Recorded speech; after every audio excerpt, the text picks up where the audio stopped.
So we are comparing electric single burners that we can hook up to our Jackery or a portable generator, just so we have something to use off the grid that wasn't a grill. Also, this would be great for car camping, for van camping. Even what we want it for is actually to have it for emergency use as well. So we're going to put all of these to the test, comparing the voltage and how long it takes to get 2 cups of water to boiling. So we bought 3 burners. Our goal was to have something that was 1,000 watts or less. And we found these 3. Also wanted it to be inexpensive. All of these were well under 25. Some of them were well under 20. And we'll put links to these in the description below. But let me share with you our results of using all 3 of these. And just so you know what we tested, this is a 1.5 quart pot and it barely fits on that burner that is centered. So you can see there's not a lot of room extra. And then we also tried a 2.5 quart pot. And again, it just about fits on that burner. All right, so first up on the list is going to be this brand. I believe this was well under $20 when we bought it. And just to show you what this looks like, it is one of the standard coils. This, again, like I said, is one of the least expensive versions, and it does have an indicator light. Now, what we found with this brand was that it used about 11% of battery on our Jackery. And we're comparing it to the Jackery because I want to be able to have that off-grid capability with a portable generator that is solar powered. So about 11% to bring 2 cups of water to boiling. This used about 850 watts and took about 6.5 minutes to bring to boil.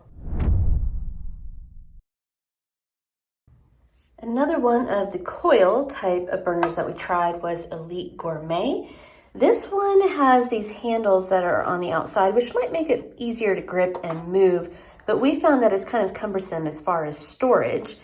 And then this is one of the cheaper ones, but it has no indicator light. So if that's something that you want to know when it's on, that's important. This also has one of the shortest cords, just by a couple of inches or so. But it's just little things like that that make us not really wanting to keep this one. There was a lot of drawbacks compared to the other ones that we have. Now this one used about 10% of battery in order to boil 2 cups of water. It was the shortest amount of time in order to get that water boiling at just under 6 minutes. And it used about 800 watts while heating the water. And the third one we tried is also an Elite Gourmet, and this one is going to have that flat cooktop surface. Now it does have a little bit of a different dial than the other ones. The other ones seem to be like high, medium, low. This one, different indicators. You can see the numbers. This one does have an indicator light right on the top so you can see. This one also is a little bit heavier. The other ones are quite lightweight. This one definitely has a bit more heft to it. It used the least amount of watts in order to get the water to boiling. We used about 780 to 800 watts off the Jackery doing this one. It did take a little bit longer to bring that water to a boil at about 8 minutes. And it used about 11% of the Jackery battery power. This also, just the way that it is designed, it stayed a bit warmer for longer. Okay, so after trying all 3, we narrowed it down to these 2. These were the best performing. And when it comes down to it, we like the stability of this flat top rather than this coil. So we're going to be choosing the Elite Gourmet. It also used the least amount of watts.